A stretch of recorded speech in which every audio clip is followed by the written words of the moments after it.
Okay, YouTube, here we go. New layout this week, as you can see. New little arm. Well, it's actually an old arm, but just finally installed it correctly. Couldn't get it laid out properly. So now here we go.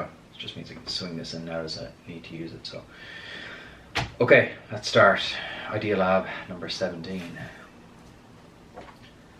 Hello and welcome to this week's Idea Lab, part of the Entrepreneur Experiment with me, Gary Fox. This is Idea Lab number 17.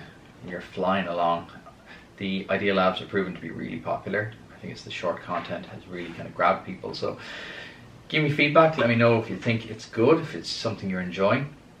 Today we're talking about 10-year plans. Why are we talking about 10-year plans? We're talking about 10-year plans because on the pod this week, on the main interview pod, released last Thursday, go back and listen to it if you haven't already. I think it's going to be one of the most popular episodes of the year or of the whole series, which is a prediction I rarely make because I'm always pretty hard on myself.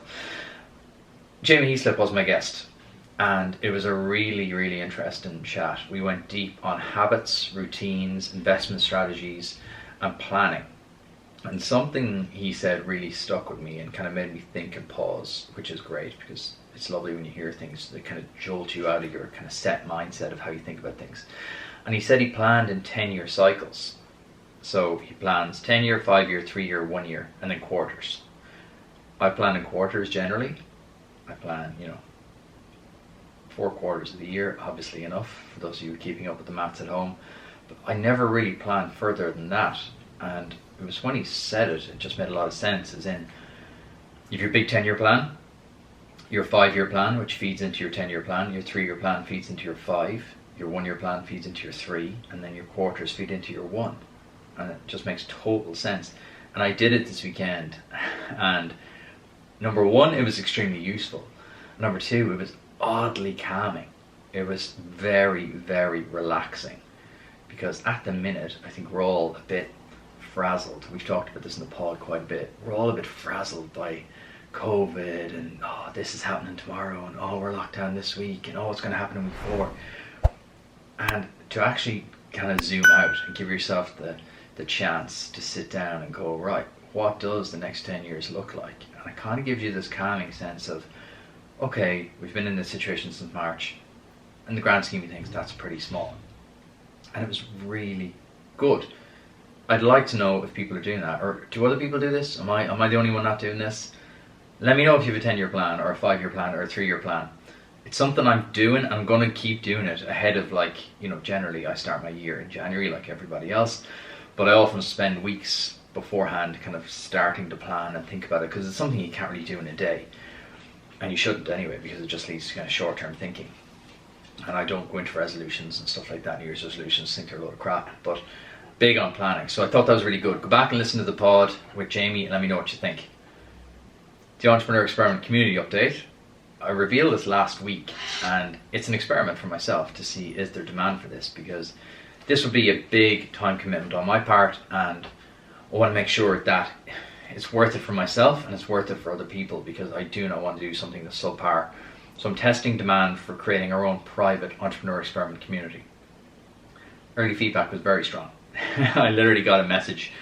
I put the YouTube video, so if you're watching this on YouTube, you actually get a preview. I put these up on Sunday evenings now. Little insider tip for anyone listening on the pod. The Idea Lab actually goes up early onto YouTube on a Sunday, because I think a lot of people are chilling out on a Sunday and just relaxing and want to have something to watch on YouTube. I do anyway. Every Sunday morning I sit down for like an hour and watch YouTube. But the early feedback was strong. One guy emailed me within literally 15 minutes of it going up on YouTube. He was like, I'd love to join, blah blah blah. So initial feedback was strong. About 50 people have signed up to the waitlist. If we can get about 100 people on the waitlist, that's my mental barrier for okay, there's enough demand to create this, because there is a lot of work in it, and I want to make sure it's extremely valuable to people. I do not want this to be something that people will not get value from. So if we can get 100 people, it will launch. It will launch in January/February, probably January. It'll be a paid network. This won't be free, because number 1, we don't value what's free. You don't it's like when you get a free PDF ebook or download, you download it, you might click through, whereas you have to invest in something to make it worthwhile. Generally, I find anyway for me. So it'll be probably $199 to $299 199 to 299, not 199 to €2.99. And I just think it has to be at that price to deliver value, because I will have to probably hire someone to help me with this. So if the demand is strong, we'll launch. Get your name on the waitlist. If you're on YouTube, you can literally scroll down to the comments and or the description, you can see the waitlist thing there. If not, if you're on my newsletter, the newsletter goes out every Monday to people. There's a link there on the show. Is Spotify the new YouTube? I've talked about this a little bit before, and it's something I really believe in. I think Spotify is my pick. If someone said to me, what do you decide, what are you bullish on for 2021, 2022, what companies do you think are going to be great? I'm interested to see how Airbnb floats. I think that could be a potentially interesting one, but I'm heavily involved in Airbnb, so I'm a little bit clouded by that one. But Spotify, I think Spotify are on a path to extreme growth. The way they're setting themselves up. They made another acquisition this week for €235 million. They bought the company Megaphone. Megaphone do pod hosting and pod dynamic ad insertion. So what that means is, you know when you're watching a YouTube video and it's like that dreaded, oh, the ad will start in 5 seconds, and you get like a dynamic ad. And for me at the minute, it's all about PlayStation.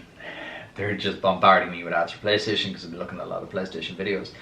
That's what it'll allow Spotify to do. So instead of me having to sit down and read, an ad for something midway through the podcast, like you see Joe Rogan and Tim Ferriss, the first 6 minutes of Tim Ferriss's pod is him reading out ads for like mattress companies and supplement companies.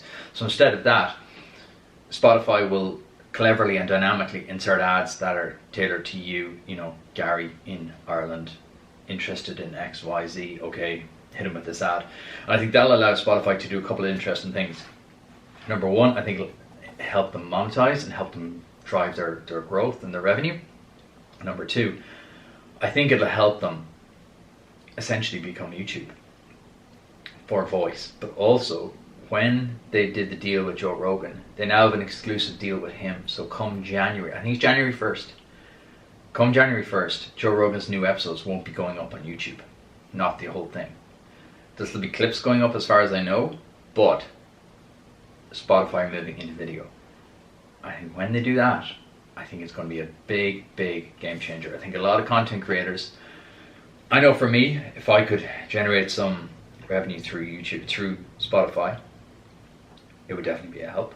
I think what YouTube did for video creators, Spotify are now going to do for voice creators. So that's my tip for 2021 already. Have a look at Spotify, have a look at what they're doing, especially if you're a creator. If you're on my newsletter, I've linked all these articles, so go subscribe to that if you're not. Now we're going to talk about millionaire teachers. A rare thing to hear. A wealthy teacher, but these aren't teaching down in Nina CBS. These guys are becoming millionaires in literally 1 to 2 years. Not all of them, but a lot of them. They're becoming online celebrities. And they're teaching niche things. So I break this down in more detail in the newsletter, but essentially, I've talked about this in the pod before as well. It's an area I'm very, very bullish on. How they do it is they build a large social following on Twitter, generally, because it's more open access. They become the go-to expert in a niche area. So writing, podcasting, YouTube creation, and they share a ton of free content. So people I'm thinking about here are David Perel, Jack Butcher, Pat Flynn, people like that. They then develop a low-cost course as their anchor or their hook. Jack Butcher has like a $19 creativity planner, which I've bought. And then you're in their ecosystem, and then you become more kind of interested in what they're doing. Then they develop their own premium course, and this can be often $1,000 to $2,000 to $3,000, and they're becoming extremely wealthy. So David Perel, it's worth looking this guy up on Twitter. Very good Twitter personality. Talks a lot about writing, and his niche is writing for online, writing to be not famous online, but writing to convey your ideas online, writing to share your ideas online. I think it's the exact thing. But this is big money. In February, his course is called Rite of Passage, and he had 198 students paying $1,200. I'll save you doing the maths. That's $237,600 for an online course teaching 7 modules. The thing to note here is they're high quality. This is not just someone banging up a free PDF. These courses are university standard. They're very, very high quality. So this isn't some joker just decided to do an online course. This is someone who has extensive expertise in the area. But for $250,000 a year, and that course thing is run 3 times a year, it's not bad. Jack Butcher is the second example here. His company is Visualize Value. Design is his expertise. He basically teaches people how to productize service businesses. So if you have a service business, obviously you know it's capped. I've run service businesses myself. You're capped because you're capped in terms of man hours. Man hours equals profit. Man hours equals output. He's teaching people how to productize that. So as a designer, he ran a design agency. He was capped in terms of how much design output he could put out in like a quarter, a year, whatever. So he taught himself how to productize that idea. He taught people how to visualize value. That's his whole hook, is that he shows people how to design things themselves. So the teacher becomes the teacher. He then teaches people, this goes deeper, teacher inception. He then teaches people how to teach online, which is a little bit strange. But there's an Irish example, which I only read about today. It was in the Sunday Times today. A woman called Emma O'Sullivan teaches Shannos dancing online via Zoom. Now come on, if that's not as niche as it gets, I don't know what is.